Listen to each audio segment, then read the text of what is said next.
Mr. President, members, I protest having to follow Senator Wright.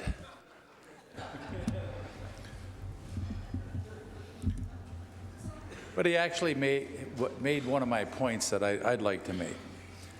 You know, driving in this morning and listening to the radio, there was a discussion on a talk show about a compassionate release of the terrorist who blew up the Pan Am flight over Scotland, and the public outcry, not only in Scotland, but across the entire world, at the plan to let this person go home to his family after serving just 7 years of a 22-year sentence for killing all those people on that airplane. Then I switched the channels and I was listening to an analysis of President Obama's success on the road with his town hall meetings on health care, and the amazing response of the American public coming out, finally waking up to the fact that government maybe was not making the right decision and wanting to have a say. 2,100 people in one of my small rural towns last week showed up for a town hall meeting on the federal health care picture. The public is awake. And I think that's something that I want to talk about in the next couple of minutes, is about the process of what we're going through here. And who do you listen to? And what should we be doing as a legislator? What's the right way to do it? Well, I will tell you, receiving 239 pages yesterday at 2 o'clock in my office, and having to consider a vote on that today without public debate is not the way to do it. In fact, it's a travesty of the process, the legislative process that Senator Wright just alluded to. He said there are several things here he would tweak. We don't have that chance to tweak, folks. I mean, we laid some common sense amendments, gave them to you, you just laid them on the table, you didn't even listen to them. Well, you're going to have to listen to somebody down the line. Senator Ducheney, in her remarks, said that we should listen to the 3-judge panel.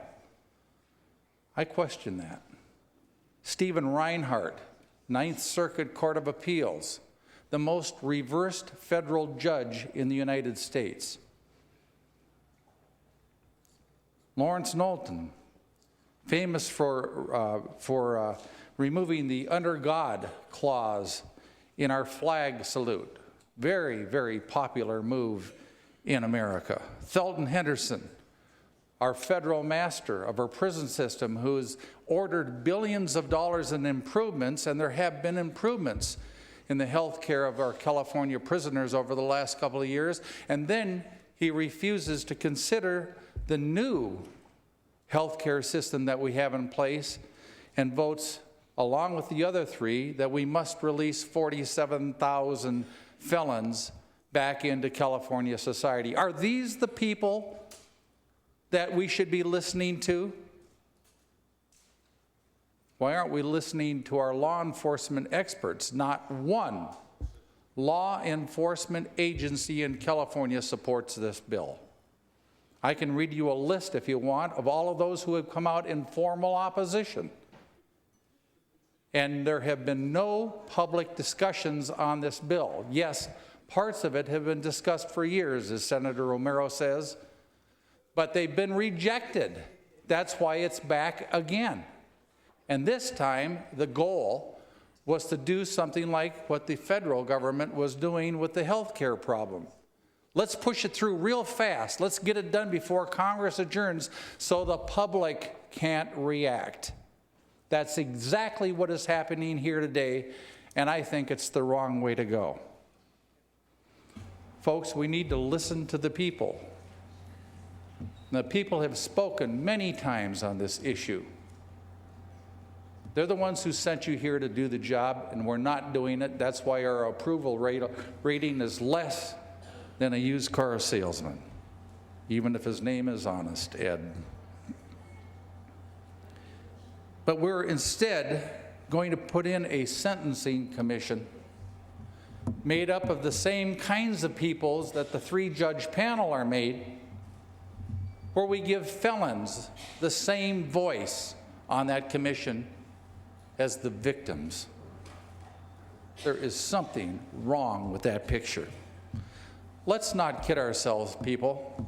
This is not a budget bill. There are no cost savings here. If there are any cost savings, they may realize some of it in years to come, but I predict that after the referendum, there will be no cost savings. And in fact, what we do by releasing these people on the streets is going to drive up the cost of crime prevention in California for years to come. This is merely a social bill that is disguised as a budget bill, a political attempt to thwart, I believe, the scrutiny of the people of the state of California, and it does not do credit to this legislature, either in the process or in the contents of this bill. I don't see how any of you, and I don't see how this governor could support or sign such a bill.